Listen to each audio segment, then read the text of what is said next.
Introvert ವ್ಯಕ್ತಿತ್ವ ಅಥವಾ ಅಂತರ್ಮುಖಿಗಳು ಇವರು ದುರ್ಬಲರಲ್ಲ, ಆದರೆ ಇವರು ವಿಭಿನ್ನವಾಗಿ ಯೋಚನೆ ಮಾಡುತ್ತಾರೆ.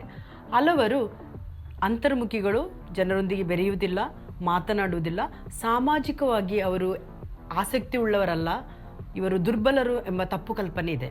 ಆದರೆ ಇಂಟ್ರೋವರ್ಟ್ ವ್ಯಕ್ತಿತ್ವ ಇರುವ ವ್ಯಕ್ತಿಗಳು ಏಕಾಂತದಲ್ಲಿ ಹೆಚ್ಚು ಶಕ್ತಿಯನ್ನು ಪಡೆದುಕೊಳ್ಳುತ್ತಾರೆ.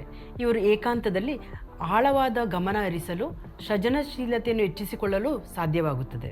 ಇಂಜಿನಿಯರಿಂಗ್, ಬರವಣಿಗೆ, ಟೆಕ್ನಾಲಜಿ, ಆನಿಮೇಷನ್ ಇಂತಹ ವೃತ್ತಿ ಕ್ಷೇತ್ರದಲ್ಲಿ ಅಂತರ್ಮುಖಿ ವ್ಯಕ್ತಿತ್ವ ಇರುವ ವ್ಯಕ್ತಿಗಳು ಮೇಲುಗೈ ಸಾಧಿಸುತ್ತಾರೆ. Mahatma Gandhi, Abdul Kalam, Elon Musk, Bill ಗೇಟ್ಸ್ಗಳು ಇಂತಹ ಮಹಾ ಸಾಧಕರು ಕೂಡ ಅಂತರ್ಮುಖಿಗಳೇ. ಆದುದರಿಂದ ಪ್ರಿಯ ಪೋಷಕರೇ, ನಿಮ್ಮ ಮಕ್ಕಳು ಅಂತರ್ಮುಖಿಗಳಾಗಿದ್ದರೆ ಚಿಂತಿಸಬೇಡಿ, ಅವರನ್ನು ಸರಿಯಾದ ಮಾರ್ಗದಲ್ಲಿ ಬೆಳೆಸಿರಿ. ನಿಮ್ಮ ಮಗುವಿನ ಇಂಟ್ರೋವರ್ಟ್ ವ್ಯಕ್ತಿತ್ವದ ಬಗ್ಗೆ ಹೆಚ್ಚಿನ ಮಾಹಿತಿ ತಿಳಿಯಬೇಕೆ? ಅವರ ವ್ಯಕ್ತಿತ್ವಕ್ಕೆ ಸೂಕ್ತವಾದ ಕರಿಯರ್ಗಳ ಬಗ್ಗೆ ಮಾಹಿತಿ ಬೇಕೆ? ಹಿಂದೆ ಡ್ರಾಮೆ ಕರಿಯರನ್ನು ಸಂಪರ್ಕಿಸಿ. ಧನ್ಯವಾದ.